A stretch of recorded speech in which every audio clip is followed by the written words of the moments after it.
Bonjour et bienvenue dans le podcast NBA Corner où nous allons parler de la défaite des Spurs face aux Wolves à domicile la nuit dernière. On va également faire les previews des deux finales à l'Est, dont New York face à Philadelphie qui a débuté également. Pour parler de tout cela, c'est Charles que j'accueille immédiatement. Salut Charlie. Salut Josh, salut à tous. Ah Charlie, ça va mieux aujourd'hui. Je suis moins dans le dur, moins dans le mal que la dernière fois qu'on s'est parlé. Bon, écoute, tant mieux, tu as cué. Donc, on va commencer directement dans le vif du sujet parce qu'il y a eu cette rencontre entre San Antonio et Minnesota. Minnesota qui allait arracher le premier match sur le parquet des Spurs. Un match collectivement assez décevant, très décevant même, de la part de San Antonio, du moins en termes d'adresse, en termes offensifs, c'était assez naze. Les Wolves, eux, ont eu Anthony Edwards qui n'a pas débuté la rencontre, qui a été sur le banc, mais qui a quand même joué. On a l'impression que ça a un peu inspiré tout le monde dans cette rencontre. La stratégie mise en place par Chris Finch et le coaching staff a été excellente. On va en parler, toi et moi.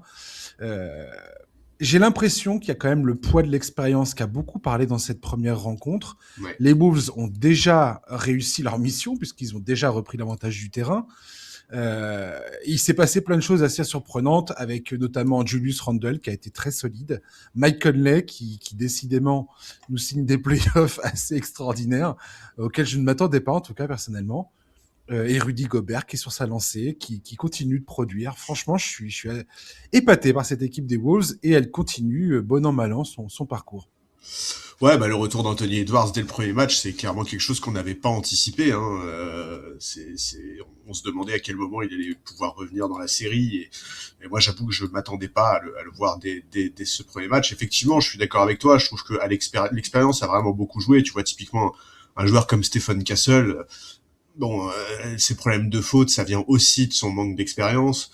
Je trouve aussi, effectivement, qu'Anthony Edwards, sa présence a vraiment eu un énorme impact sur le moral, je pense, de cette équipe. Et d'ailleurs, ils en ont quasiment tous parlé après le match, à l'issue de la rencontre en conférence de presse. Ils ont tous loué le fait qu'il était là, le fait qu'il soit revenu, etc. Bon, c'est trop tôt pour s'inquiéter pour San Antonio, mais qu'est-ce qu'ils sont impressionnants, ces Wolves. Franchement, dans l'attitude, dans l'intensité, dans la continuité à se battre malgré les coups durs. Ils ont perdu DiVincenzo, Anthony Edwards s'est blessé, Dosunmu s'est blessé. À aucun moment on a senti de découragement. À aucun moment on a senti qu'ils étaient susceptibles de lâcher. Enfin, moi, franchement, j'ai toujours envie de voir San Antonio passer parce que cette équipe est incroyable et Wembanyama est incroyable. Mais si Minnesota passe et qu'il retourne en finale de conférence, franchement, ça sera encore un parcours absolument hallucinant. Cette équipe, elle a vraiment des ressources qui sont dingues. Bon, voilà, maintenant, une fois que ça s'est dit, moi, j'attends une vraie réaction de la part de San Antonio. J'attends une vraie réaction, notamment de De'Aaron Fox, qui nous a sorti un match qui est très mauvais, qui est très insuffisant. Alors, il a fait un plutôt bon premier tour, mais c'était face à Portland, et avec tout le respect pour les Blazers, là, c'est quand même une opposition un cran supérieur, et son équipe a vraiment besoin de lui. Donc voilà, j'attends de lui qui montre un autre visage, parce que je pense vraiment que sur le match de l'année dernière, il coûte cher à son équipe, son adresse, ses décisions, c'était vraiment pas bon du tout. Alors certes, c'est pas le seul, Wembanyama aussi a été en grosse galère d'adresse, mais au moins il compense par son activité défensive, là où pour De'Aaron Fox, c'est vraiment le néant. Complètement. Et De'Aaron Fox l'a reconnu dans Ouais, il a été lucide, ouais, tout à fait. l'interview d'après-match. Il est totalement lucide sur ce qui s'est passé. Il a bien pointé du doigt les pertes de balles non provoquées, vraiment des erreurs stupides. Et puis, ça coûte extrêmement cher à San Antonio sur cette rencontre, effectivement. J'ai envie de lui laisser le bénéfice du doute. Bien sûr, C'est bien sûr sûr. que ce match-là, il ressort pas du tout grandi de cette rencontre.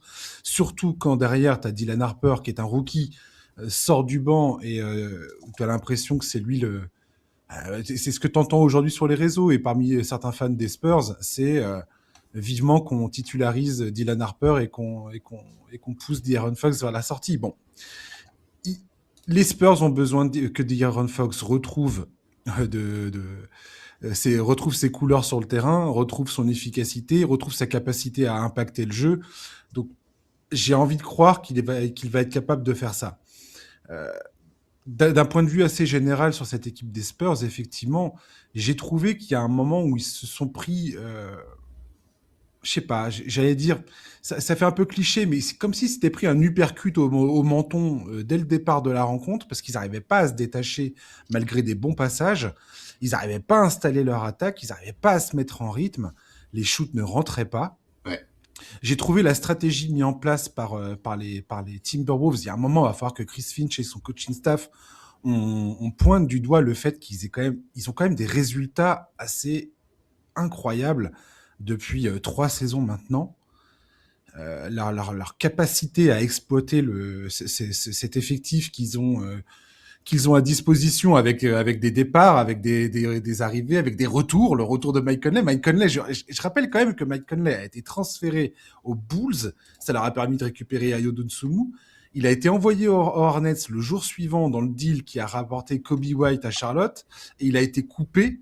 Il a re-signé avec Minnesota 2 semaines plus tard, justement parce que comme il est passé par Charlotte entre-temps, logiquement la règle t'interdit de re-signer directement avec l'équipe si elle t'a transféré, mais comme il y a eu l'intermédiaire Charlotte, il a pu retourner à Minnesota.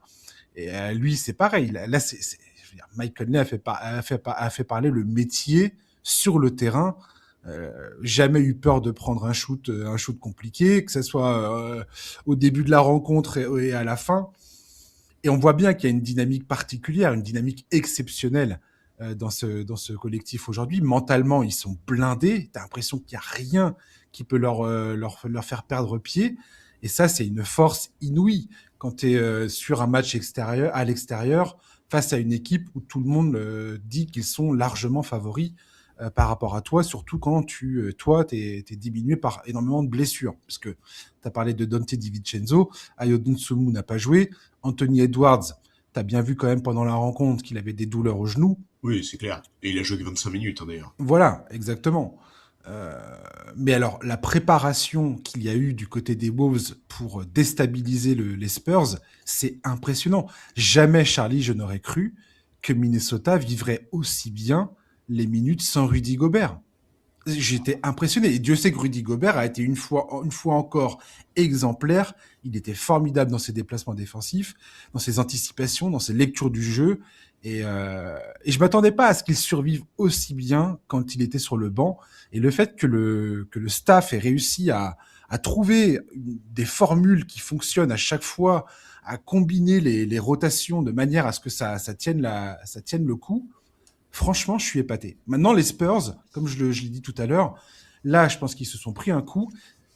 Quelque part, Minnesota, c'est peut-être un parfait adversaire pour eux parce qu'ils ont deux finales de conférence Ouest dans les pattes et que eux, ils sont pas surpris. Eux, pour eux, tout est normal.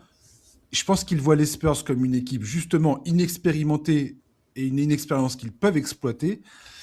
Et c'est aux Spurs aujourd'hui de réagir. Et c'est très bien que ça se passe comme ça.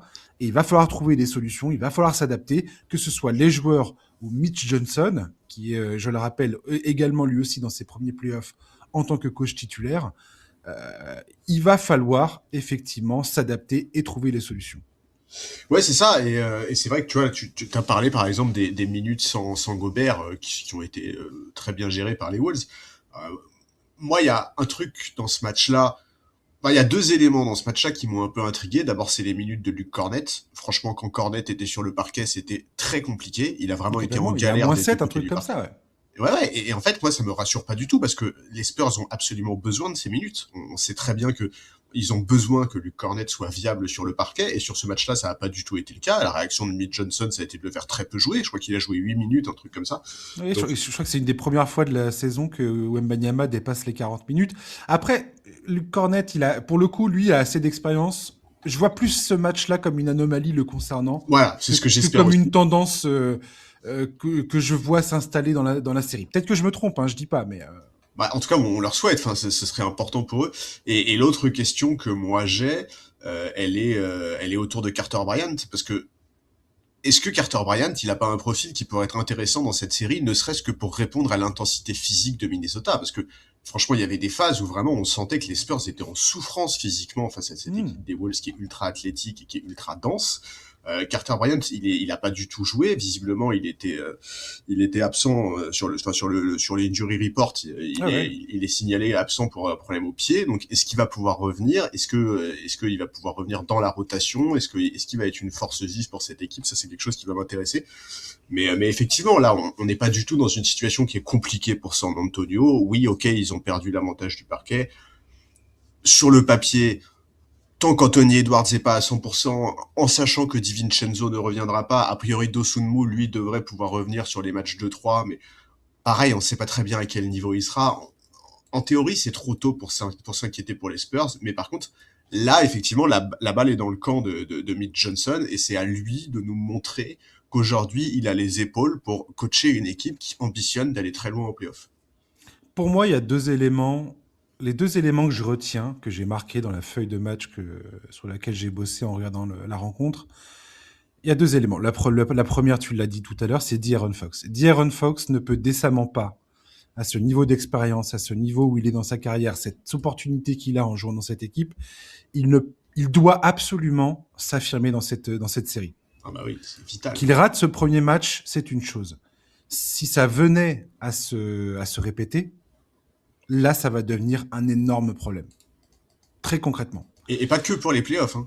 Ça va devenir un Et vrai pas, problème et pas que parce pour, que exactement. il a Et un pas que contrat, pour le les playoffs. pépère, c'est quelque chose. C'est exactement ça que je voulais le dire. C'est exactement ça, comme ça que je l'entendais. Parce que forcément, s'il rate sa série, bah oui, oui mon con, forcément, ça va pas bien se passer. Mais t'as tout à fait raison de le souligner. Ce n'est pas que là, maintenant, à l'instant T dont on parle pour De'Aaron Fox, c'est la conséquence du contrat lui a été offert l'été dernier. C'est ça qui va être problématique, surtout que potentiellement, s'il se croûte complètement dans cette série, il va perdre de la valeur sur le marché des transferts. Donc, tu vas jamais recouper quoi que ce soit le concernant. Ouais, Bref. surtout que le contrat est long. Oui, et il est cher et il est Oui, ça garanti. c'est sûr. Ouais. Il est surtout garanti. Je crois que la totalité de ce contrat est garantie. Donc, Ah oui, oui, il a 260 millions garantis là, bien sûr. voilà. Donc il y a pas de, tu peux pas tourner autour du pot là-dessus. Il y a pas de porte de sortie. Il y a pas de porte dérobée pour sortir de là. L'autre truc, c'est Julius Randle. Julius Randle est un vrai problème physique. Alors qu'il est, en tout cas dans ce premier match, j'ai trouvé, est un vrai problème physique pour les Spurs. Il est je suis assez surpris par sa capacité à tenir tête à Victor Wembanyama. À chaque fois qu'il a eu la responsabilité de le faire, il l'a bien fait. Et physiquement, en face, il n'y a pas vraiment de joueur du côté des Spurs capable de matcher son intensité physique. Et ça, je vois ça comme un problème.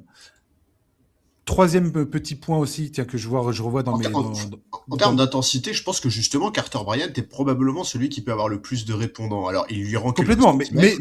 mais Carter Bryant est un rookie. Oui, bien sûr. Et Julius Randle, qui lui a 31 ans et commence à avoir quand même sacrément de l'expérience dans cette ligue, quand je parlais tout à l'heure de leçons au métier infligé par les Wolves aux Spurs, Julius Randle est totalement là-dedans. Julius Randle, si tu regardes la feuille de stats, il n'est pas particulièrement efficace. Il perd 5 ballons, il a 2 sur 6 à 3 points. Voilà. Mais, en fait, Dieu sait que je m'en suis beaucoup pris à Julius Randle. On peut quand même souligner le fait que dans cette équipe des Timberwolves, il a un rôle bien défini, qu'il sait jouer à la perfection. Alors des fois il passe à côté de ses matchs, des fois il prend pas les bonnes décisions, des fois il prend pas il a tendance à encore forcer certaines choses, que ce soit à la passe ou au tir. Mais mine de rien, il a cette expérience, il a ce métier aujourd'hui et il sait s'en servir. Et je trouve que ça s'est vachement ressenti dans ce premier match contre les Spurs. Ouais, je suis d'accord. Je suis complètement d'accord. Et de toute façon, moi, c'est un truc qui m'a vraiment marqué sur ce match. C'est effectivement l'ascendant physique que les Wolves ont eu, que ce soit via Randle, via McDaniels, même Nasrid. Franchement, Nasrid, Nasrid, il a été époustouflant. mais ouais, Nasrid, il fait des entrées qui sont, attends, mais tu te rends compte? T'imagines, t'es le coach en face et tu vois que dans la rotation, le mec, il te fait rentrer Anthony Edwards et Nasrid. Non, mais c'est bon, faut arrêter, c'est fatigant. Mais oui, non, clairement, je suis d'accord. Pour moi, il y a un vrai ascendant sur le plan athlétique, sur le plan physique pour cette équipe de Minnesota. moi, et c'est aussi pour ça que moi, je pense vraiment que Carter Bryant, il a un profil qui ferait du bien à cette équipe. Maintenant, tu as raison de le signaler. C'est un rookie, et c'est sûr que il est tout à fait possible que même s'il est là, il tombe un peu dans le piège de l'inexpérience. Et c'est exactement ce qui s'est passé avec Stephen Castle. Complètement. Et je te dis, il y a une dynamique collective dans cette équipe de Minnesota qui est quand même assez remarquable. Là. Quand Ouais, j'entends Terence Shannon Jr. dire j'en ai rien à secouer si Wembanyama me contre 15 fois, j'irai toujours essayer de lui dunker sur la tête. Quoi. Ça changera rien. Il faudra qu'il fasse à chaque fois et je me ferai contrer 20 fois, 30 fois, 40 fois, 50 fois si vous voulez. Mais j'irai, j'attaquerai, je lâcherai rien. bah, il a Et raison, parce que c'est notamment comme ça qu'il a, bah, c'était pas sur mais Wemby, mais complètement. c'est notamment comme ça qu'il fait sortir Stephen Castle, hein. Mais complètement. C'est au moment où lui, il attaque le cercle que Stephen Castle prend sa 6e. Et il n'y a pas vraiment aujourd'hui, enfin, quand tu regardes ce match des Wolves, et c'est ce que je crois que c'est ce qu'insinuait Anthony Edwards insinué. Il l'a dit pendant l'interview d'après-match, c'est que tu peux pas regarder cette rencontre en te disant ouais, franchement ils ont cartonné, c'est un match, c'est une performance totalement anormale, c'est un coup de chance, ils ont pris chaud et puis voilà. Non, non, non, non, non, non. Les Wolves ont joué solidement, collectivement. On sent que c'est une équipe qui sait qui elle est. Elle connaît son basket. Ils ont un objectif clair dans le jeu qu'ils essayent de mettre en place. Et peu importe l'adversaire en face, j'ai envie de te dire. Alors, je conçois tout. Je suis pas en train de dire qu'ils n'ont pas scouté l'équipe des Spurs et préparé les Spurs. C'est pas du tout ça que je suis en train de dire. Bien évidemment que tu fais ça quand tu attaques une série. Ce que je suis en train de dire, c'est que Minnesota a une identité tellement claire et ils sont tellement certains de leur force collective que ça va être très difficile d'aller les faire douter, ces Wolves. Et c'est là où les Spurs vont devoir, quelque part, où je suis curieux de voir comment ils vont faire. Parce que eux, là, ils ont fait ce premier match, on peut dire. Ouais, ils ont raté des matchs. Victor Wembanyama a forcé ses tirs. Il n'a pas pris des bons tirs. D'ailleurs, il y a beaucoup de ces décisions qui étaient où tu te regardes, tu te dis, mais attends, mais c'est n'importe quoi. Il est en train de forcer il essaye de forcer l'issue de la rencontre. Euh, voilà. Donc là, aujourd'hui, les Spurs doivent surtout garder de la foi dans ce qu'ils ont produit pendant toute la saison, dans ce qu'ils ont produit face aux Blazers et de ce qu'ils sont capables de produire face à Minnesota. Et ça, très sincèrement, Charlie, ça peut vite tourner. Ça peut vite tourner où à un moment, les Wolves vont tellement être emmerdants, ça va tellement être un caillou dans la chaussure, il y a un moment dans la rencontre, je me suis dit, c'est pas impossible que cette équipe des Spurs, à un moment, ils se disent, merde, mais qu'est-ce qu'on fait maintenant Ouais, et puis où ça on est, où dévisse. on va, qu'est-ce qu'on fait? Mais en fait, moi, c'est aussi sur Wembanyama. Moi, j'avoue que j'ai pas mal d'attentes sur la suite de la série pour lui, parce que il faut qu'il trouve des solutions pour se rapprocher du Exactement, cercle. Moi, je suis désolé, mais tout à fait. si Wembanyama il passe son temps au large, ce qui va déterminer les chances de San Antonio de remporter cette série, c'est son adresse à 3 points. Et dans ce cas-là, c'est mort. Honnêtement, dans ce cas-là, c'est mort. Je vois Pour pas Minnesota ou pour San Antonio? San pour San Antonio. Antonio. Oh oui, d'accord, d'accord. Il faut absolument que Parce Wemby qu'il se met au large, il se met au large justement pour sortir Rudy Gobert. Moi, d'ailleurs, je pensais qu'à un moment, ils allaient mettre Rudy Gobert sur Stephen Castle ou un joueur qu'ils allaient potentiellement laisser shooter à 3 points pour maintenir Gobert dans la raquette. Et c'est pas ce qu'ils ont fait. Et quelque part, ça a payé, ça a porté ses fruits, cette histoire. Ouais, non, mais bien Je veux sûr, dire, mais ils ont jamais été embêtés par le fait que Rudy Gobert soit contraint de suivre Wembanyama sur le périmètre. non, non, pas du tout. Et donc moi, Ils ont jamais effectivement, embêté. c'est un des trucs que je vais attendre de la part du coaching staff, c'est quelles solutions offensives ils vont trouver pour Wembanyama, parce que Mmh. vraiment, il peut pas, il peut pas, et en fait, ils peuvent pas à ce point-là miser sur le 3 points de Wemby pour espérer peser offensivement dans ce match. Et là, c'est ce qui s'est passé l'année dernière.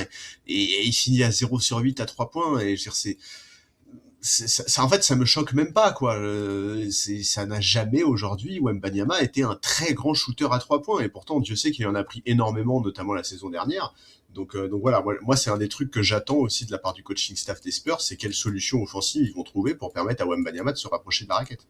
Ouais, il y a deux, trois trucs qu'ils ont tenté, notamment les pick and roll inversés. un moment qui fonctionnait plutôt bien et justement, ça permettait à Wemby d'utiliser sa vitesse de ballon en main face à Gobert. Et ça a plutôt bien fonctionné. À voir à quel point tu peux appuyer là-dessus pendant la rencontre. Ce qui est certain, c'est qu'il va falloir absolument, du côté des Spurs, trouver les mismatchs, appuyer là où ça fait mal, mais il faut d'abord identifier quels sont tes points forts et qu'est-ce qui va vraiment poser problème à Minnesota. Et moi, j'ai jamais senti Minnesota je les ai jamais sentis en train de s'interroger, en se disant merde, comment ce truc-là on peut le stopper quoi. Ouais, non, ils étaient très sereins, je suis Ils d'accord. étaient très sereins tout Ouais, le long de très la très sereins. rencontre. Ils encaissaient les chocs comme des poids lourds là, qui en ont vu d'autres. Et c'est plutôt ça moi qui m'intrigue côté San Antonio. J'ai pas vu dans ce premier match à un seul moment une équipe de Minnesota qui se demandait comment on va faire. Comme tu as pu les voir l'an dernier en finale de conférence face au Thunder, où clairement, ils étaient complètement perdus. Ouais. Ils perdaient des ballons dans tous les sens. Ils savaient plus quoi faire. Ils savaient plus faire de passes. Ils savaient plus rien faire du tout. Et ils se sont fait plier assez rapidement, quoi. Là, c'est pas du tout ça. Non, non, c'est clair, c'est clair. Et maintenant, à San Antonio, de réussir à trouver des solutions pour leur faire se gratter la tête, justement, Hmm. au prochain match. Et on va pas se leurrer. Si San Antonio n'arrive pas à faire ça avec Minnesota, il y a zéro chance qu'il le fasse avec OKC. Mieux vaut que ça arrive face à Minnesota, que les questionnements, que les remises en question, que le doute commence à poindre dès maintenant. Alors après, tu perds ce premier match, c'est pénible. Surtout qu'ils avaient une bonne chance de l'emporter sur ce dernier tir de Julian Champagny qui était très clean et qu'il a raté malheureusement, alors que le Ah mec est oui. quand même un de leurs meilleurs shooters à 3 points. Non, mais c'est très bien que t'en parles parce que j'ai vu pas mal de gens faire le reproche à Mitch Johnson de ne pas avoir pris de temps mort. Je Mais comprends en même fait, pas, je comprends pas pourquoi. Mais ouais, je suis pas sûr qu'après un temps mort, ils auraient eu un meilleur shoot que ça, hein. en fait, ce que j'ai trouvé déstabilisant quand j'ai regardé la rencontre, c'est l'incertitude qui semblait y avoir au moment de à qui on file le ballon. Wembanyama prend le ballon, le file à Dylan Harper. Il y a il y a une espèce de jeu de passe comme ça. Et puis finalement, il remonte le terrain, il file à Julian Champagny et il trouve ce corner, ce panier à 3 points sur le corner à droite, enfin sur le corner, sur l'angle à 45. Ouais. Euh, qui est nickel. Franchement, c'est nickel. Tu voyais bien que Minnesota, ils étaient totalement déstabilisés. Pour le coup, pour une des rares fois dans cette rencontre, ils étaient là en train de se dire merde, sur qui on doit aller, où on doit se placer et tout ça. Il n'y avait pas Rudy Gobert sur le terrain. Donc c'est parfait en fait. Il n'y a aucun moyen que tu prennes un temps mort. Si tu prends un temps mort face à une équipe comme Minnesota de ce niveau défensif, il y a peu de chances que tu trouves un tir aussi clean que ce qu'ils ont eu là. Ouais, je suis Surtout d'accord. dans les mains d'un mec qui tourne, qui est absolument impeccable à 3 points. C'est pas comme si c'était Luc Cornette qui avait pris son tir à 3 points, quoi. Tout à fait. Donc bon, voilà. Donc voilà, franchement, elle va être très très intéressante cette série. Ouais, ça c'est clair. Et puis voilà, avec le retour d'Edwards, donc ce que j'avais dit, c'était 4-1 pour les Spurs si Edwards ne revenait que au Game 3 ou Game 4, comme c'était annoncé à un moment. Et le mec, je sais pas à quel point il est en train d'entamer sa santé pour les années à venir, mais Ouais, je sais pas, c'est une bonne question. j'espère pas pour lui, très sincèrement, parce qu'il est absolument, c'est la régalade ce joueur. Lui et McDaniels, je pense que tu es fan des Wolves, mais tu es en espèce de délire absolu, quoi. Ces deux joueurs-là sont absolument délicieux. Et tu te tapes le parcours de Rudy Gobert. Je sais pas quand est-ce que vont se faire éliminer les Wolves. Peut-être qu'ils vont gagner le titre, j'en sais rien. Tout est possible à l'heure qu'il est. Mais Rudy Gobert, quoi qu'il arrive, est en train de nous signer une campagne de playoff légendaire. Légendaire, les amis. C'est absolument mémorable. Donc, ouais, je sais plus où je voulais en venir par rapport à ça, mais c'est Bah, tu cool. parlais de ton prono initial. Tu Oui, dis. voilà, pardon. Oui, merci. Merci, Charlie. Heureusement que tu es là pour prendre des notes. J'ai à croire que j'ai encore la gueule de bois. J'avais dit 4-1 si Edwards revenait tardivement dans la série. Je pense que je vais garder un 4-2 parce que le fait qu'il n'y ait pas de shooter extérieur. Pour moi, l'absence de DiVincenzo est vraiment Ouais, c'est mal. Ouais. problématique. Et Ayo Dosunmu, je ne sais pas quand est-ce qu'il va revenir, mais c'est pareil. Le fait qu'il ne soit pas là, c'est quand même pénible. Mais je crois que Dosunmu, il est prévu qu'il revienne au prochain match. Hein. Eh ben tant mieux, tant mieux, tant mieux, tant mieux, tant mieux. Mais voilà, je changerai mon pronostic en 6, je pense. Et voilà. Et ça va peut-être faire 7, et ça va peut-être faire 7 Minnesota, j'en sais rien. Bah, écoute, moi Mais, j'avais mis waouh. San Antonio en 6 et je reste là-dessus. Je pense que tout à fait que ça peut rester comme ça. Et alors oui, Anthony Edwards est revenu plus vite que ce que je ne pensais, mais je pense qu'il sera toujours handicapé par la blessure tout au long de la série. Bien sûr. Donc voilà, je reste sur San Antonio en 6. Ouais. Ma question, c'est est-ce que Rudy Gobert est capable d'éliminer coup sur coup Nikola Jokic et Victor Wembanyama? S'il fait ça, s'ils vont encore en finale de conférence 3 années consécutives, mais je veux plus jamais entendre parler qui que ce soit sur Rudy Gobert. Ah si, bah moi justement, si ça arrive, j'ai hâte d'entendre Shaquille O'Neal, les nouvelles excuses débiles de Shaq sur le cas Gobert, ça va être très drôle. J'ai arrêté totalement d'écouter ce que racontait cette personne. Ah oui, non, moi je vois juste passer des Je l'ai extraits à droite retenu à gauche. dans l'armoire Kendrick Perkins. Oh, l'armoire moisie, t'es dur. Hein. Ah bah ouais, l'armoire qui sent la mort. Ouais. Elle est énorme par contre, ton armoire, hein, je peux pas le dire. Elle est colossale. L'armoire de grand-mère. Mais grand-mère Golgoth, tu vois.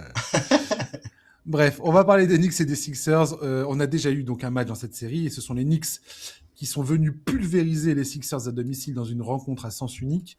Dès le départ, New York a affiché une adresse insolente avec une défense de fer où ils n'ont eu de cesse de générer des balles perdues dans tous les sens. C'était presque gênant. En face, Philadelphie n'a jamais su installer son jeu. Très franchement, j'ai trouvé que la dynamique entre Tyrese Maxey, qui est bien défendu par Michael Bridges, hein, on voit que la taille de Michael Bridges, l'envergure de Michael Bridges le gêne terriblement, Et notamment pourtant, pour il a un vrai transmettre le ballon. déficit de vitesse. Hein. Ouais, carrément. Ouais, putain, il se déplace bien quand même. Hein. Latéralement, c'est quelqu'un, hein, Michael Bridges, dans ses Oui, déplacements oui, latéraux. Hein. mais attends, en termes de vitesse, Tyrese Maxey, c'est quelqu'un aussi. Hein. Ah non, mais je suis complètement. Je suis le premier étonné que ça fonctionne aussi bien. Ouais, voilà. Oui, d'accord. Mais sa dynamique, la dynamique entre Maxi et Joel Embiid, je trouve qu'elle est pas très bonne. Je sais pas si c'est par manque d'automatisme ou si c'est une mauvaise définition des rôles. C'est un truc que j'ai ressenti dans le game set face à Boston, où il y a un moment, j'étais presque content que Embiid se fasse percuter 3 fois consécutives le genou et où il disait bah non vas-y je vais me mettre sur le corner, j'en peux plus, je peux plus marcher parce que ça a remis le ballon dans les mains de Tyrese Maxey et ça a permis à Tyrese Maxey d'aller attaquer le cercle et de faire ce qu'il sait faire. Je comprenais bien la stratégie de Philadelphie d'attaquer le mismatch que Boston n'arrêtait pas de leur offrir sur un plateau en mettant un joueur beaucoup plus petit sur Joel Embiid. Je crois que c'était la plupart du temps c'était Jalen Brown qui était collé dans le dos d'Embiid. Mais je trouve que ça casse le rythme en fait. Et je comprends pas pourquoi on en est encore là dans cette équipe de Philadelphie. Paul George, lui, est défendu magnifiquement par OG Anunoby, qui encore une fois était au four et au moulin. Extrêmement bon défensivement, ça on le sait. Mais alors offensivement, c'est pareil. Ce mec-là, c'est une machine depuis plusieurs matchs. Karl Anthony Towns a eu des problèmes de faute, mais les Knicks ont tellement dominé que cela n'a eu aucune importance. J'ai pas vraiment aimé la performance de Joel Embiid.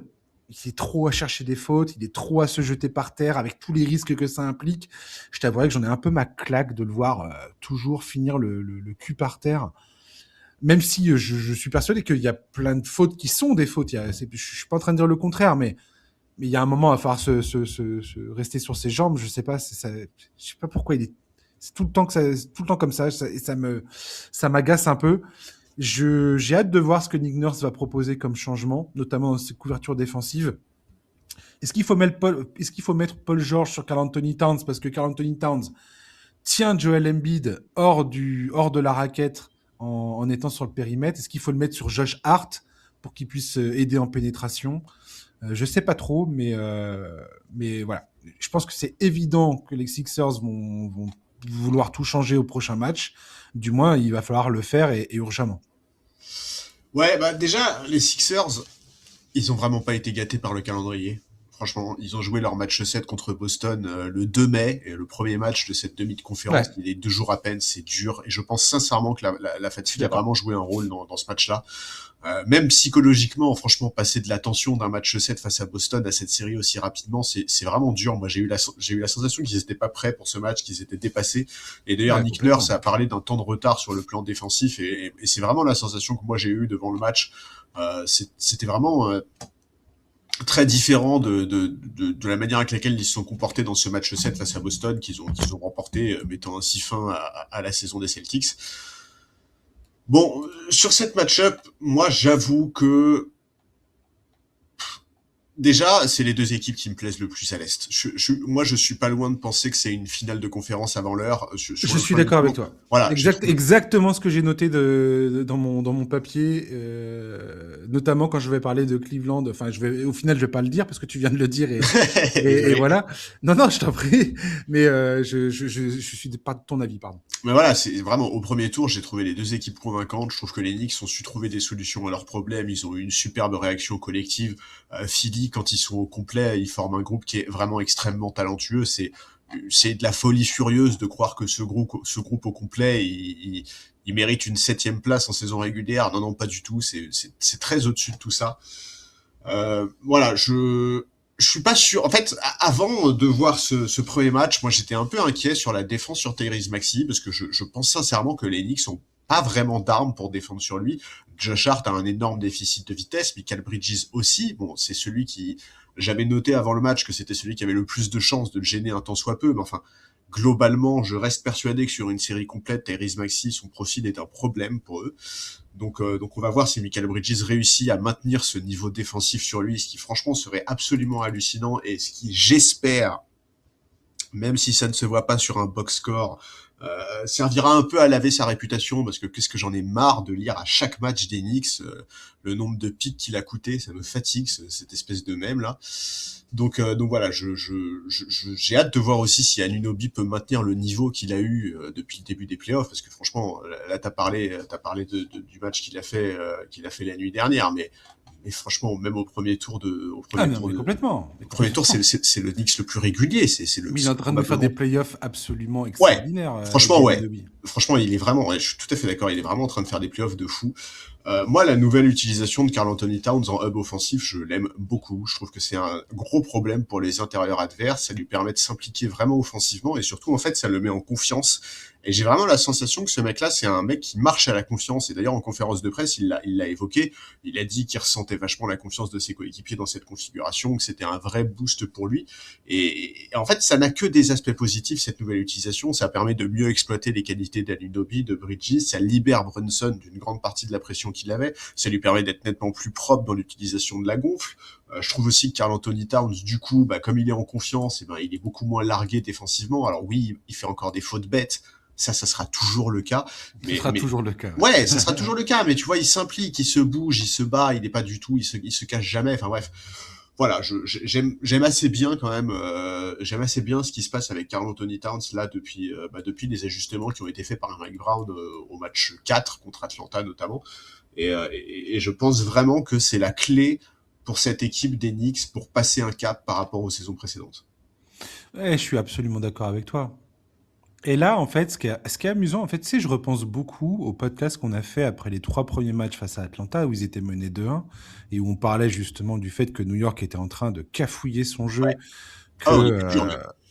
ouais, ouais, que Jalen Brunson était omniprésent dans le jeu, et que c'était une mauvaise chose pour les Knicks, et qu'il fallait pas s'étonner ensuite que ni Karl Towns, ni Michael Bridges soient impliqués ou se sentent impliqués et s'impliquent dans la rencontre. Euh, et on a eu une transfiguration totale. Aujourd'hui, là, sur les 4 derniers matchs des Knicks, la puissance collective de ce groupe, t'as l'impression qu'il y a une concrétisation de tout ce que... Tout à Si t'es fait. fan de cette franchise, c'est tout ce que t'avais imaginé Ouais, dans tes rêves humides.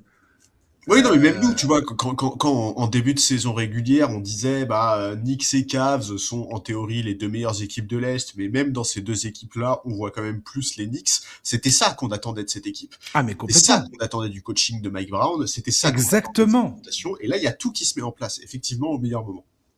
Et c'est toi qui d'ailleurs qui disais, je crois, dans une note d'optimisme, peut-être que cette série d'Atlanta peut leur servir justement de rampe de lancement, de se lancer définitivement, de corriger les erreurs et de partir sur, de changer de dynamique finalement face à un adversaire où c'est possible sans en payer le prix fort.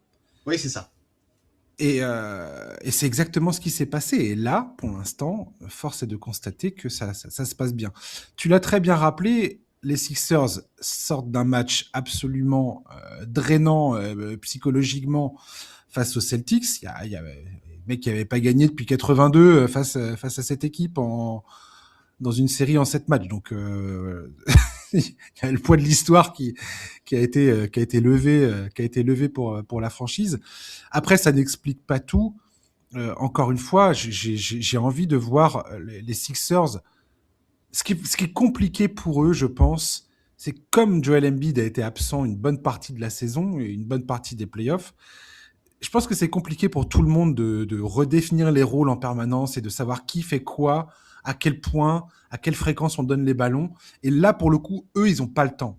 Ils vont pas avoir le temps, ils vont pas pouvoir cogiter 15 ans face à cette équipe des Knicks pour savoir comment se mettre en ordre de marche. Face à Boston, une fois qu'Embiid est revenu, ça a tout de suite ça a tout de suite pointé du doigt vers les limitations énormes à l'intérieur de Boston. Et pourtant que Nemes Keita a fait un énorme match 7 pour les Celtics, on ne pourra pas lui reprocher ça. Mais voilà, c'est Joel Embiid, quoi. Défendre sur Joel Embiid, c'est très compliqué. En face, là, t'as Karl Anthony Towns qui est pas mauvais du tout. Physiquement, il peut tenir la distance. Et puis t'as Mitchell Robinson. C'est deux joueurs où t'as pas du tout l'obligation d'envoyer une prise à deux sur Joel. T'es pas du tout obligé de faire ça. Ouais. Et dans le cadre de Mitchell Robinson, en plus de ça, c'est un excellent protecteur de cercle et il y a un impact au rebond offensif certain.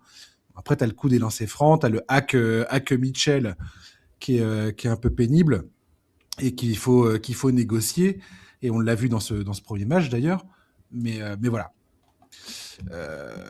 Mais pour Philadelphie, j'aimerais bien voir ce qu'ils vont être capables de trouver, notamment défensivement, parce que là, ils ont pas existé plus d'un quart temps et demi, quoi. Et après, c'était la fête absolue. Jalen Brunson, il a fait ce qu'il voulait. On a l'impression de voir Jalen Brunson en 2004. Je crois que entre les games 3 et le game 6 face à Philly, il tournait à quasi 42 points de moyenne et plus de 10 passes, quoi. Ah, mais de toute façon, là, le deuxième quart des Knicks, c'est festival, hein. Je veux dire, tout le monde met ses shoots. Et puis, tu voyais Bronson qui ciblait Joel Embiid pour le mettre dans le vent et taper ces espèces de flotteurs en tête de raquette. C'était gênant à la fin. Ouais, et puis non, mais même le jeu collectif était bon et tout. Enfin, franchement, ouais, le deuxième quart des Knicks, il fait. Si t'es fan de la franchise, il fait vraiment plaisir. Ouais. Donc, Et je vais pas enterrer Philadelphie trop vite. Vijay Eshkomb et Tyrese Maxey, c'est la responsabilité de Nick Nurse de les lancer dans cette série. Et je pense on n'a pas vu assez on n'a pas vu assez de jeux face aux Knicks parce qu'ils se sont fait plier extrêmement rapidement et que très vite c'est devenu un match à sens unique. ouais. Donc on n'a pas pu voir vraiment d'un point de vue stratégique quel genre d'ajustement Nick Nurse peut faire. D'ailleurs, il n'a aucune raison de les faire là. Ceci étant dit, j'aimerais que Maxi et Edgecombe soient un peu plus impliqués dans le jeu offensif et que ça soit moins vas-y, on balance le ballon à Joel Embiid en poste bas et il essaye de faire son business et puis s'il peut pas, il fait une passe et ainsi de suite. Je trouve que c'est contre-productif. Oui, mais c'est vrai que voilà, moi j'ai hâte du match 2 parce que moi c'est vraiment sur ce match 2 que je vais commencer à juger un peu de ce que les Sixers peuvent faire parce que vraiment je tiens vachement compte de la période de repos extrêmement courte qu'ils ont eue, tu vois, c'est hyper dur de gérer. Enfin, un match 7, je pense qu'on se rend pas forcément compte à quel point mentalement c'est exigeant, nerveusement et tout. Et je C'est pense vrai. vraiment que ce match 7 face à Boston, en plus, tu vois, c'est Boston et tout. Enfin, voilà, je pense vraiment que c'était hyper compliqué pour les Sixers de se mettre dans le bain de cette série dès ce match-là. Et, et voilà, et c'est pour ça que je vais surtout attendre de voir comment ça se passe au match 2. Voilà, en fait, moi, mon prono enfin, avant ce match-là, c'était que les Knicks passeraient. Et c'est comme ce que tu disais tout à l'heure, je suis persuadé que le fait d'avoir trouvé les solutions contre Atlanta a vraiment débloqué un truc dans cette équipe, notamment offensivement. Je pense que Karl Anthony Towns n'a jamais été aussi bien utilisé depuis son arrivée à New York. Je pense que le nouveau système offensif mis en place par Mike Brown donne la possibilité à Anunoby, à Bridges notamment, de s'exprimer et que c'est vraiment très très positif pour cette équipe. Donc je les vois assez bien surfer sur le gros momentum qu'ils ont, parce qu'ils ont un énorme momentum, hein, les Knicks. Hein, ils sont la manière avec laquelle ils ont conclu la série face à Atlanta, c'était une masterclass. Il y a pas eu Ouais, de photo. on Ils parlait de ont sérénité par rapport aux Bulls tout à l'heure. C'est exactement ce qu'on sent côté Knicks Mais aujourd'hui. oui, c'est ça. En fait, depuis qu'ils ont perdu ces 2 matchs d'un point face à Atlanta, les Knicks n'ont mis que des claques. Mais Oui. vraiment, ils ont mis que des claques. Donc, je les vois assez bien surfer là-dessus. Je pense même qu'au match 2, ils vont confirmer cette victoire. Ça me surprendrait pas du tout qu'ils soient à 2-0. Mais bon, voilà, je pense que les Sixers à 100% ont le niveau pour pousser cette équipe à un match 7, voire même pour l'emporter. Mais j'ai peur que la fatigue physique du premier tour, les limites physiques d'Embiid, les Ouais. risques de blessures qui sont inhérents à cette équipe, j'ai un peu peur que tout ça nous tombe un peu sur le coin de la gueule à un moment. Et donc en fait, je mets les Knicks en 6 parce que j'ai peur qu'on ait des problèmes physiques qui viennent un peu nous gâcher le spectacle. Oui, puisqu'on voit toujours avec Philadelphie et Joel Embiid. On Bah voit ouais, bien c'est pendant la ça. C'est rencontre la le franchise nombre de maudite, fois quoi. où il se met à boiter et à grimacer. Enfin, c'est quand même assez impressionnant, quoi. Mais j'espère vraiment que ça va aller en 7 et je pense vraiment qu'on peut avoir une série de dingues si on n'a pas de problème de blessure. Hmm. Et puis toi, dans les préparatifs que j'avais fait avant que le premier match se joue, dans mes notes, j'ai marqué attention à la bataille des pertes de balles. La nuit dernière, les Knicks ont perdu 10 ballons, les, les Sixers en ont perdu 19.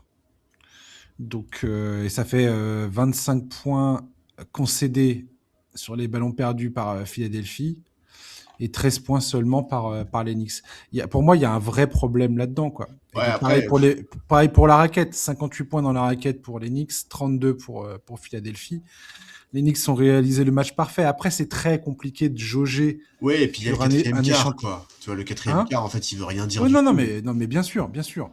Donc, dans la globalité, cette rencontre est quand même assez difficile à lire parce qu'il y a eu ce garbage time. Mais n'empêche que, dès le début du match, on voyait bien que Philadelphie n'arrivait quasiment jamais à faire des passes sans se la faire intercepter, quoi. Ah oui, non, mais Il y a un moment, c'était pas possible. C'était pas possible. Il y avait aucune passe qui arrivait à destination. À chaque fois, il y avait quelqu'un pour aller la piquer ou taper le ballon en touche ou faire je ne sais quoi. Et il y a rien qui se mettait en place côté Philadelphie. C'était déprimant au possible. non, puis attends, il y a quand même un truc qu'il faut dire, c'est depuis les ajustements faits par Mike Brown au match 4, l'attaque des Knicks, c'est super fort.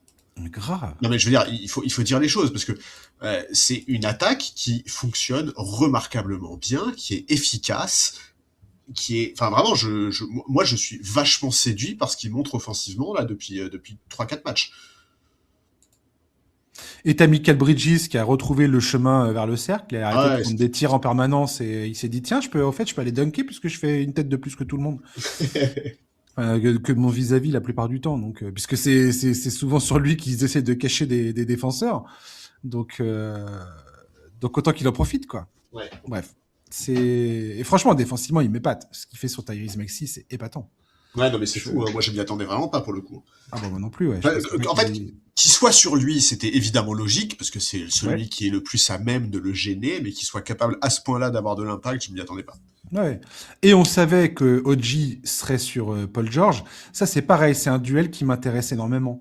Est-ce que Paul George, et ça j'ai des doutes, toi qui es fan de Paul George, tu vas peut-être avoir une autre opinion, mais j'ai des doutes sur la capacité de Paul George à se défaire de Giannunobi dans cette série. Ah, ça va pas être facile, ouais. Ça va pas être facile. Écoute, on verra. Hein. Je pense que ça va aussi beaucoup dépendre de ce que Nurse va mettre en place. Enfin, J'ai les Knicks en 6. Toi, c'est ce que t'as dit aussi? ouais, j'ai les Knicks en 6 en espérant que ça aille en 7. Mais j'ai les Knicks en 6, ouais. Ouais, je pourrais dire exactement ce que tu viens de dire. J'ai les Knicks en 6 parce que je peux pas voir.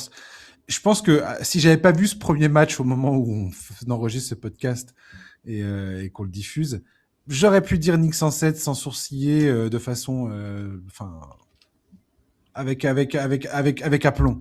Là, j'ai un doute. Ouais, voilà, c'est ça. Moi, mon J'ai vu hésitation, trop de grimaces.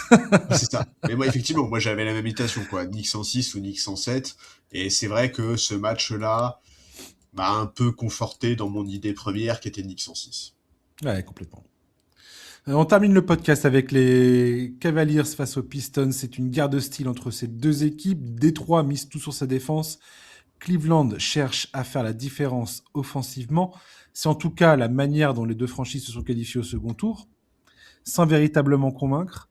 Oh non. Kate Cunningham va encore devoir enchaîner les exploits sur le terrain pour porter l'attaque des Pistons, avec Tobias Harris en deuxième option, ce qui, pour tout le mérite qu'on peut lui donner actuellement, je ne retire aucun mérite à Tobias Harris, qu'on soit bien d'accord.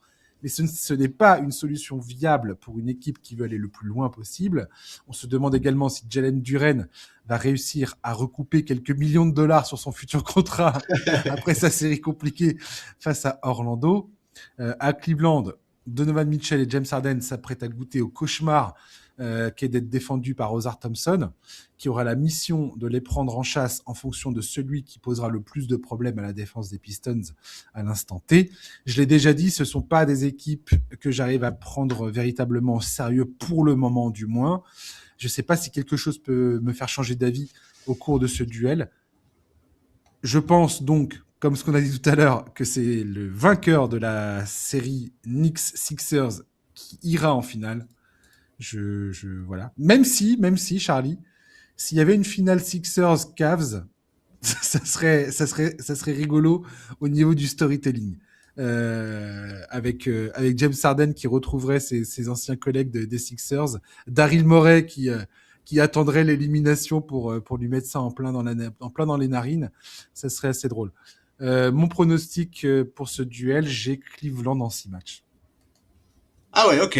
Écoute, Ouais. c'est l'affiche qu'on attendait. Alors bon, ça a été beaucoup plus compliqué que prévu pour les deux équipes, Ouais, c'est moins qu'on puisse dire. mais voilà, c'est ce à quoi on s'attendait quand on a vu les brackets de ces playoffs. C'est l'occasion pour Bickerstaff de se venger. Hein. Tu parles de narratif sur un éventuel Sixers. Ouais, c'est vrai ça. Mais bon, Bickerstaff, il a quand même coaché les Cavs entre 2020 et 2024, et en plus, il y T'as a la raison, j'ai pas dit du symbolique. tout. Ouais. Il y a une vraie symbolique puisqu'il vient d'être prolongé, si je ne m'abuse. Ouais, tout à fait, Pour ouais. avoir Tout vu à fait. ça. Il y a d'être prolongé après sa qualif, ouais. Voilà, donc c'est quand même assez marrant, tu vois, il vient d'être prolongé, il affronte l'équipe qui l'a dégagé justement parce qu'elle n'arrivait pas à passer un cap en playoff avec lui. Bon, écoute, bon, je trouve qu'en termes de momentum, Détroit a un vrai avantage.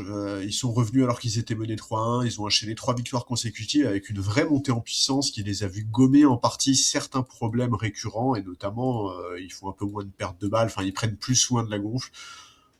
J'ai assez hâte de voir quelle version de Jalen Duren on va avoir, tu l'as mentionné. Il s'est réveillé au meilleur moment. Bon, en même temps, c'était le dernier moment possible, mais c'est aussi le meilleur moment. Hein. C'est le match le plus important, c'est le Oui, match oui, oui, 7. oui. C'est bien, c'est bien. Maintenant, T'es quelqu'un d'optimiste, toi, Charlie. Ça que en j'aime bien. fait, j'essaye. En fait, j'ai remarqué un truc, c'est T'es que je un homme suis bon. optimiste, sauf avec les équipes que j'aime vraiment bien. Ça, les équipes Ok. que j'aime vraiment bien, je suis toujours très pessimiste avec elles. Mais ouais, maintenant il doit maintenir ce niveau de jeu, c'est hyper important, c'est impératif, même si Détroit veut avoir ses chances dans cette série, surtout qu'en face, Jarrett Allen lui aussi a sorti un sacré match 7 face à Toronto, ça va être une opposition assez sympa.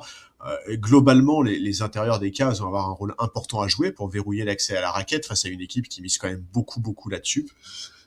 Bon, Tobias Harris, on a compris que tu ne l'aimais pas.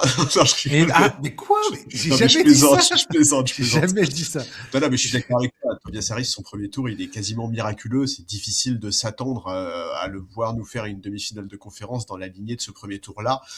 Je comprends Bickerstaff qui chante ses louanges en disant ouais machin, faut mettre du respect sur le nom de Tobias Harris. Mais je comprends pourquoi il dit ça. Mais ce n'est pas possible d'être Non, une équipe avec des ambitions et que Tobias Harris soit ton deuxième meilleur joueur. non, je C'est suis pas d'accord. possible. Je suis désolé. Je suis d'accord, mais c'est clair que face à Orlando, c'était lui, le lieutenant de Kate Cunningham. Mais Euh, Dans le complètement. match C'est pas 7, il a normal. été C'est tellement ça qui est juste. inquiétant. Mais carrément, carrément, Et en carrément. plus, il se cache pas en défense et tout. Moi, en fait, moi, j'aime bien Et son puis il a mis de apport. l'humeur et tout. Mais oui, Il avait la bonne attitude.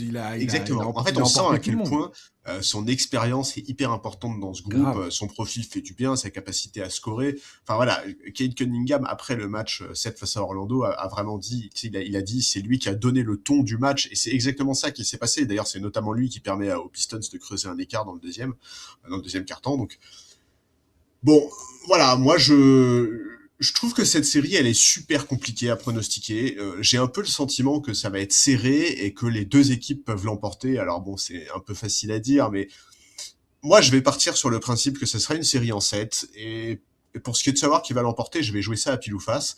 Non, je vais dire Détroit. Je vais dire Détroit parce que je Ok. trouve qu'ils ont plus d'atouts défensivement. Je pense aussi Ouais. qu'ils ont moins la pression que les Cavs. Ils viennent de prolonger Bickerstaff, ils sont encore jeunes. Pour Cleveland, ce serait quand même pas la première déception en playoff. Atkinson, on sait qu'il peut être en danger si ça se passe mal. Ils ont pris Harden pour être ambitieux. Je pense que sur un match 7, il y aura beaucoup plus de pression sur les Cavs qu'il y en aura sur Détroit. Et je sais que c'est un peu facile à dire, mais franchement, l'historique d'Harden dans un match 7 ne m'aide pas à croire que Cleveland pourrait remporter un match 7 à l'extérieur à Détroit. Donc moi, voilà, je sais pas en fait si Cleveland a vraiment ce qu'il faut pour résister à la pression physique que va leur mettre Détroit, à l'intensité défensive qu'ils sont capables de mettre. Et je me dis, aucune de ces deux équipes ne m'a convaincu dans l'absolu, mais je trouve quand même que Détroit est monté un peu plus en régime et surtout, en fait, j'ai plus confiance en eux pour mettre en place leur défense pénible et étouffante que je n'ai confiance en Cleveland pour bien attaquer dans un contexte tendu. Voilà. Mhm. Je crois évidemment qu'il y a beaucoup plus de talent offensif côté Cleveland que côté Détroit. C'est même pas un débat pour moi. Mais est-ce que les Cavs vont réussir à jouer leur jeu sous la pression défensive qui est capable de mettre Détroit, en plus dans un contexte où ils prendront la pression à cause du contexte? Bah, je suis pas sûr de ça, et à moins évidemment qu'on ait un Donovan Mitchell qui se réveille et qui retrouve toute sa superbe, j'ai du mal à imaginer Cleveland faire ça, donc moi je vois plutôt Détroit en 7. Il y a des zones à attaquer dans la défense de Détroit. Parce qu'Ozar Thompson, il peut pas défendre sur deux joueurs en même temps.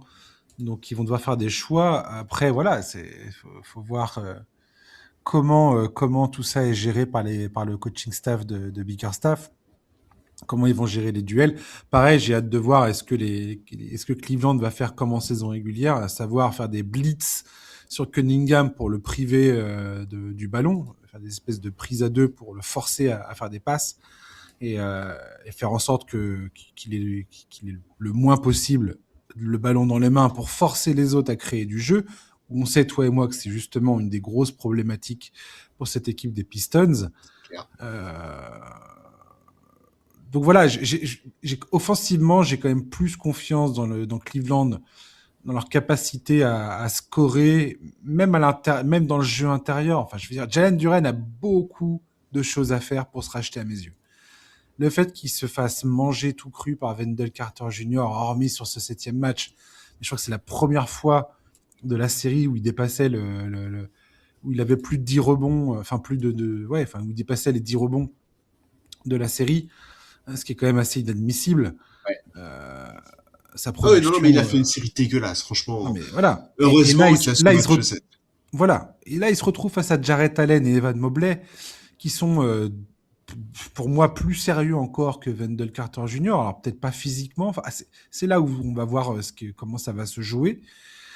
Est-ce que Duren est capable d'avoir un impact dans cette série? Ça peut faire tourner les choses en faveur de Détroit, clairement. Parce que je pense que Cunningham est plus efficace que Donovan Mitchell et James Harden. Oui. bien qu'un peu seul à pouvoir créer du jeu, ça on le sait. Donc voilà, j'ai trouvé que les role players des Cavs également étaient, que ce soit les Max Strus, Sam Merrill, euh, euh, comment il s'appelle, Dean Wade, Tyson, tout ça, tous ces mecs-là, je trouve qui se sont bien montrés pour clôturer cette série face aux Raptors. Les Raptors ont justement imposé à Cleveland une pression défensive qui, je pense, va les préparer idéalement à affronter Détroit et que cette expérience du premier tour va les servir. Et j'ai plus, voilà, comme je te dis, offensivement parlant, je pense que Cleveland a un avantage qui m'empêche de ne pas les donner favoris, quoi. Je ne vois pas comment ils perdent cette série, vu ce qu'on a vu de Détroit et vu les limitations qu'a cet effectif de Détroit, notamment défensivement, quoi. Ouais, non, mais je comprends tout à Enfin, fait ce que tu veux défensivement, dire. qu'on se comprenne bien, c'est leur force à Détroit, la Oui. défense. Je suis pas en train de dire que ils vont galérer défensivement à défendre face à Cleveland, mais je pense que Cleveland a les armes pour attaquer certains aspects de leur défense où justement ce qui devrait être un point fort décisif pour Détroit ne le sera pas autant face à Cleveland, justement. Ouais, ouais. Ouais, non, mais je comprends. Moi, j'avoue que les Cavs m'ont trop gavé sur ce premier tour.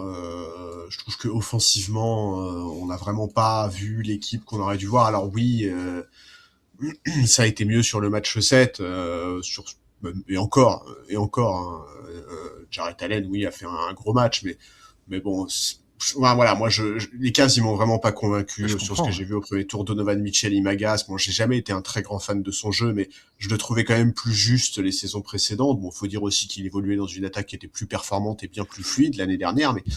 Il a un déchet sur la série face aux Raptors qui est affolant. Ouais, c'est ça. Et en fait, moi, Il c'est pour prenait ça. des tirs, mais complètement débiles. C'est Ouais, incroyable. En fait, c'est un joueur qui pratique le hero ball au pire moment. Et souvent, quand je le vois jouer, je me dis, parce que Dieu sait qu'il est encensé Donovan Mitchell, et à l'époque d'Utah, on était tout le temps à pointer du doigt, ouais, Rudy Gobert, il n'est pas capable d'attraper un ballon, il n'est pas capable de faire ci, de faire ça, de faire ci, de faire ça, de faire ci, de faire ça. Comment tu veux que Donovan Mitchell ait envie de jouer avec ce gars-là? Excusez-moi, mais pendant ce temps-là, pendant que Rudy Gobert enchaîne les finales de conférence à l'Ouest, qui est une conférence autrement plus relevée, Donovan Mitchell n'a toujours pas passé, il me semble, un second tour dans la conférence Est. ouais, Donc, après Gobert, il a Anthony Edwards et Jaden McDaniels. Bon, Donovan Mitchell, il a Evan Mobley et James Harden, tu vois. Bon, Donovan Mitchell, quand il arrive à Cleveland et quand Cleveland est en train de taper les 64 victoires, on n'était pas là en train de dire ah, Cleveland c'est une équipe de merde. Non, non, mais je te dis pas du Tu tout que vois. c'est une équipe de merde, et je suis intrinsèquement d'accord avec toi. Effectivement, la manière avec laquelle, à l'époque, Utah, ça crachait sur Rudy Gobert à cause de ses capacités offensives limitées, et qu'on voit aujourd'hui la différence de carrière entre les deux, c'est assez drôle. Mais tu vois, la comparaison stricto sensu, elle est quand même un peu dure, Non, mais non, dans bien sûr. l'absolu, moi, je suis Par exemple, d'accord avec toi. Mitchell, sa défense sur le périmètre. C'est là où Détroit a probablement sa meilleure carte à jouer, et c'est là qu'ils ont souffert également face aux Raptors. C'est que Mitchell et Harden, c'est quand même deux toréadors dans la défense sur le périmètre, quoi. C'est quand même des mecs sur qui tu peux pas vraiment compter. Non, non, non. Et quand tu dis, en fait, enfin, moi, là où je te rejoins sur ces playoffs de Donovan Mitchell, en fait, enfin, pas où je te rejoins, mais où tu dis Cleveland a les armes pour mettre un peu à mal la défense de Détroit. Si c'est le Donovan Mitchell qu'on a vu au premier tour, bah, j'en suis pas très convaincu, tu vois. En fait, je suis pas sûr qu'il sache faire les bons choix et qu'il sache retrouver l'efficacité qui sera nécessaire. Harden, lui, pour le coup, me semble plus lucide, mais Harden, dans un contexte tendu en playoff, on sait aussi que ça peut très vite se déliter. Ouais, il peut dire merci à Jarrett Allen, hein. Ah, ouais, grave. Il était à deux doigts de capoter. Alors, il a eu des lancers francs pour le coup. Oui, bah Le merci, contact. heureusement. Heureusement qu'il en a Merci. eu, ouais. Merci le corps arbitral. Mais niveau balle perdue et shoot raté, on était encore sur une belle ligne de stats, le barbu là. Il était encore en train de nous faire un truc collector là. D'ajouter à sa légende. Sa légende des game 7. Des games décisifs. Non, non, mais je pense que Cleveland, enfin, Cleveland, j'ai bien aimé. J'ai bien aimé leur dernier match face aux Raptors. Et Détroit, j'ai plus l'impression qu'ils se sont imposés, j'allais dire par défaut. Plus parce qu'Orlando a totalement fait n'importe quoi, enfin, a complètement dévissé, plus que j'étais convaincu par le jeu de Détroit, en fait. Détroit, j'ai l'impression qu'il y a quand même beaucoup de choses qui posent problème dans leur façon d'aborder les rencontres depuis le début de ces playoffs, quoi. Et c'est pour ça qu'ils se sont retrouvés menés 3-1. Et je comprends bien l'exploit de revenir de 3-1 et tout ça, il n'y a pas de problème, c'est bravo à eux. Mais on peut pas nier qu'Orlando, dans le Game 6, se sont totalement fourvoyés alors qu'ils avaient le match à portée de main, quoi. Bon, il avait le match donné. Le match, il était à eux, le match. C'était là, quoi. Il était dans C'était leur devant poche. eux. Et Ouais. il est sorti tout seul. Ouais, mais tu vois, moi, je trouve quand même qu'ils ont fait des progrès sur la série Détroit, notamment dans l'utilisation du ballon. Alors, j'ai pas vérifié les chiffres, il faudrait peut-être que je le fasse, mais moi, j'ai vraiment la sensation que, par exemple, ils ont beaucoup limité, enfin, beaucoup, ils ont pas mal limité les pertes de balles quand même sur les 3 derniers matchs. Et vraiment, je pense qu'ils ont pris un énorme shoot de confiance. Et vraiment, moi, je pense vraiment que le momentum, c'est un truc qui est hyper important en NBA et notamment en playoff. Et je pense que là, ce premier tour et la manière avec laquelle ils sont revenus, avec laquelle ils ont arraché ce match 6 qu'ils auraient jamais dû gagner. Ça n'a aucun sens qu'ils aient gagné ce match. Et le fait qu'ils aient réussi à remporter cette série, je pense vraiment que c'est un truc en tout cas qui peut au moins leur permettre de gagner les 2 premiers matchs. On est avec les deux équipes qui perdent le plus de matchs de ces playoffs, à part les Lakers. Les Lakers, ils perdent 17 balles, quasiment 18 balles par match. Cleveland et Détroit, ils sont T'es obligé de nous en mettre une petite, hein, Mais non, mais pas du tout. Non, puis c'est bon signe face au Thunder. C'est clair que ça va pas du tout être un Bah problème. ouais, non, c'est jamais un problème de perdre des ballons face au OKC. Et c'est qui l'équipe qui perd le moins de ballons de ces playoffs? OKC peut-être. Eh ouais. Alors. Vous êtes diamétralement opposés. Ouais, bon, on n'a pas eu les mêmes adversaires non plus. Hein. Non, c'est sûr. Mais ouais,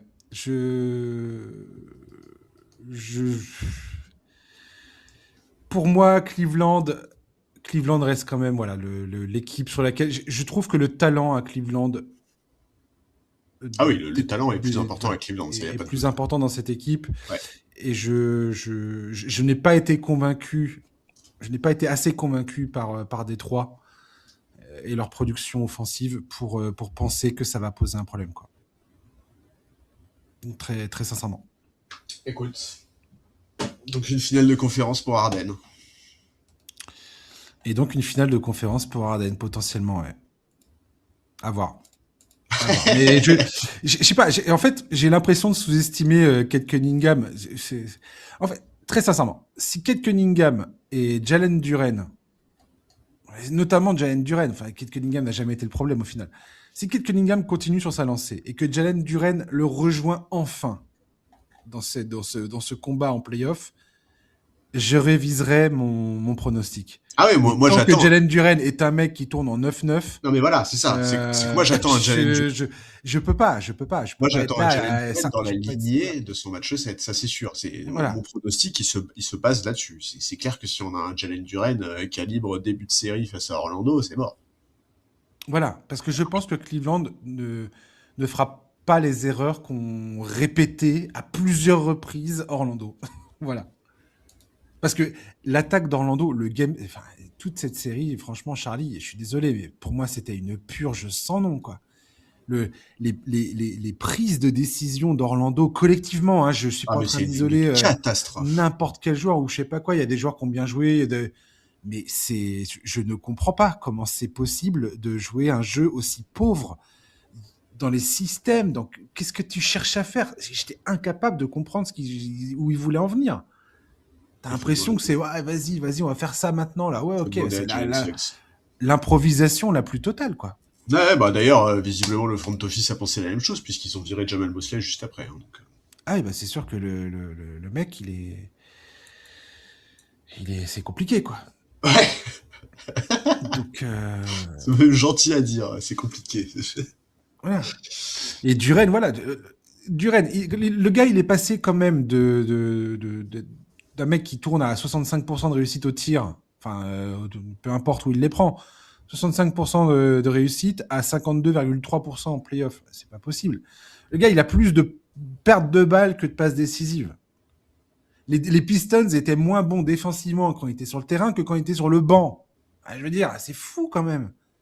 Comment tu peux passer totalement à côté de ta rencontre comme ça? Et je peux pas croire que Banchero Carter Jr. soit lui pose à ce point plus de problèmes que Jarrett Allen et Evan Mobley. J'ai l'impression que Jarrett Allen et Evan Mobley, c'est quand même encore une fois deux intérieurs qui ont du répondant et qu'il va falloir se coltiner pour Duren, quoi. Ouais, tout à fait. Mais tant que lui ne saura pas imposer son jeu, ça se passera pas du côté de Détroit. Je vois pas comment ils s'en sortent de ça. Très sincèrement. Je les vois pas s'en sortir, quoi. Ah si, après ils ont Isaiah Stewart. Heureusement qu'ils ont ce mec-là sur le banc, la vache. Oh, la pépite à avoir dans ta rotation, quoi. Ouais, même Paul Reed a fait des trucs. Mais complètement. Quand tu te dis que Paul Reed c'est le 3e, c'est fou quand même. Laissez jouer ce mec. Il est quand même bien meilleur, je trouve, que son utilisation peut laisser penser. Mais ouais, non. Oui, non, il y a quand même du monde à l'intérieur, tu vois, pour Détroit. Mais dans l'absolu, moi, je suis complètement d'accord. Mon pronostic part du principe qu'on verra un Jalen Duren calibre match 7 face à Orlando, plutôt que les 6 premiers matchs qu'on s'est tapé de lui. Ouais. Eh ben, écoute, on verra bien. Et dans l'absolu, effectivement, cette série face à Orlando, putain, quelle purge. Oh la vache, la déception, elle est énorme, Charles. Ah, franchement, tu sais très bien à quel point j'aime Jalen Duren, à quel point j'ai toujours milité pour ce mec. Franchement, je faisais un victory lap cette saison en train de me dire hey, je l'avais dit que ce gars-là, c'était un vrai joueur. Eh ben, dis donc, oh la vache. Ouais.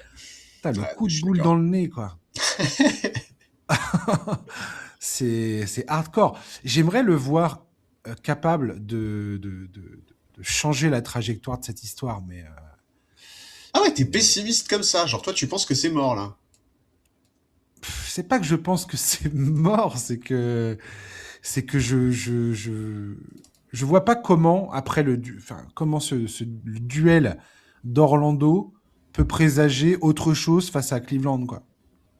Vu ce qu'il y a en face. Ouais. Et franchement, il n'y a pas une seule fois, à part le game 7, là, mais bon, il va falloir m'en montrer plus. Mais tu penses pas que c'est aussi la défense collective d'Orlando qui peut-être est quand même de meilleure qualité que la défense collective des Cavs? Ça, j'en suis à peu près persuadé, quoi. C'est ce que j'ai aussi hâte de voir, c'est comment Cleveland va aller cibler Duncan Robinson et Dennis Jenkins, qui ont quand même eu beaucoup de minutes de jeu, parce que c'est des gars qui sont censés mettre des 3 points, même si Dennis Jenkins, tu peux en douter.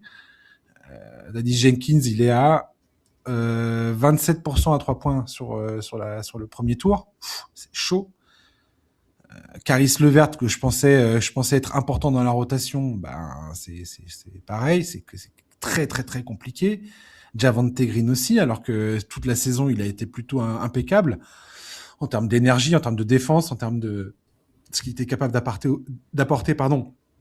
offensivement. Donc ouais, il y a quand même pas mal de joueurs qui ont compté dans la saison de Détroit qui aujourd'hui ne jouent quasiment pas, quoi. Ouais, je suis d'accord. Ou très peu. Ron Holland, mec, il est pas là. Il est pas. Donc voilà. Kevin Huerter, il est blessé, c'est ça, hein? Ouais, tout à fait. Ouais. Donc ouais. Mais normalement, il est en day-to-day, donc il devrait probablement pas tarder à revenir. Ouais, je sais pas si c'est lui qui va changer quoi que ce soit, mais ce serait pas déconnant de le voir revenir quand même, au cas où. Briser la glace en cas de besoin. Juste un petit mot, vous lancez là votre série face à OKC là. T'es comment là? T'es serein, t'es pas serein, t'es bien, t'es pas bien? Tu attends une réponse de quel niveau là? J'attends que tu m'insultes, une réponse sérieuse. J'attends que tu m'insultes. Bah écoute, voilà, moi en fait, moi, la seule chose qui me stresse dans cette série, c'est de faire revenir Luka Doncic. J'ai pas envie, en fait, j'ai envie qu'on prenne aucun risque sur Luka Doncic. C'est intéressant, ça. Je pense que même avec lui, c'est un miracle si les Lakers prennent plus d'un match. Donc voilà, la seule chose que j'espère, c'est qu'aucun risque ne sera pris le concernant. Mais voilà, sinon, en fait, j'ai pas d'attente, je ne peux qu'être surpris positivement. Ce qui est assez fou, c'est qu'au tout début, enfin, il y a un moment, ça m'a traversé l'esprit. Je me suis dit, tiens, avec Minnesota qui a des blessés partout, potentiellement les Spurs, ça peut faire 4-1 face à Minnesota. Les Thunder, ça peut faire 4-0, 4-1 face aux Lakers. Et on va avoir deux équipes qui vont arriver à peu près en forme et tout. Là, les Spurs, à mon avis, ça va pas être ça, l'histoire. Ouais. Ça va être 6 oui, ou c'est 7 clair. matchs, voire, voilà, et passer, ça va être compliqué, très sincèrement. Et le Thunder va se retrouver, voilà, encore une fois, face à une équipe qui va sortir d'un truc. Ah bah ça, de toute façon, c'est le scénario qu'on évoquait tous les deux en off depuis Ouais. déjà des semaines et des semaines. Hein. Grave. On se disait, avant même la fin de la saison régulière, on disait le classement va être très important parce qu'il y a quand même un scénario où OKC, jusqu'en finale de conférence, ils ont les mains dans les poches. Et ce serait pas une bonne nouvelle pour la concurrence. Et pour l'instant, effectivement, c'est un peu le scénario qui se profile, malheureusement. Et moi qui pensais que ça allait être Denver en face, eh ben putain. Ouais. Eh ben mon gars, la déception, elle est toujours en travers de la gorge là. Elle est toujours au niveau des amygdales là. Elle est pas passée. Ah là là. Je suis en mode destruction massive. Là. Moi, j'ai envie de virer tout le monde. Tout le monde dehors. Ah ouais, je vois passer des propositions Allez, de Jokic trade, aux là. Lakers. Allez, c'est parti. Ah ouais, je vois passer de ces Jokic et propositions de Doncic. trade qui me font mais bien rigoler. Hein. Bah attends, ça c'est marrant. Ça pour le coup, moi ça me fait. Tu sais, c'est un désespoir qui moi me fait plaisir. Ah oui, non, mais justement, je pense qu'une fois que les playoffs seront terminés, Voilà. comme on va continuer à enregistrer quelques numéros après la fin des playoffs, je pense qu'on peut se faire quelques numéros fiction trade assez drôles. Moi, je trouve que c'est important. Il y a un truc important quand t'es fan, c'est de vouloir casser son jouet avant de se dire ah finalement non on va le garder. Ouais, c'est ça. J'ai vu des trades où il y avait Zion qui déboulait à Denver et tout. Je me suis dit mais qu'est-ce que c'est que tout ça? Moi, c'est secrètement Kawhi Leonard que j'aimerais voir débarquer à Denver. Oh bah tu m'étonnes, t'es pas obligé de garder le secret. Hein. Je pense que toutes les équipes de la ligue aimeraient bien choper Kawhi. Ouais. En même temps, c'est un peu se faire mal de vouloir Kawhi, quoi. C'est un peu bizarre. Ouais, c'est lui en général qui finit par se faire mal, surtout. Mais... Ouais. C'est marrant, le journaliste, la Pablo Torre, qui a sorti l'affaire Kawhi Aspiration, là, il a eu le prix Pulitzer là, pour son enquête. C'est assez marrant. Merci, Charlie. Bah écoute, avec plaisir. Hein. Yes. Et puis bah, vous lancez là. Oui. Donc tout à fait. bonne chance à vous. Bientôt tu vas me rejoindre. Je te sens pas super sincère, mais. Oh, arrête. C'est pas faux, mais bien, je t'attends du côté obscur. Je t'attends dans le camp des illuminés. dans le clan des vacanciers. Je te réserve une petite place au show, t'inquiète. Sympa. À côté de moi. Chers auditeurs, merci de nous avoir écoutés. On se retrouve dans quelques jours pour faire le point sur les demi-finales de conférence. D'ici là, je vous souhaite de passer une excellente semaine. À ciao. Bye bye.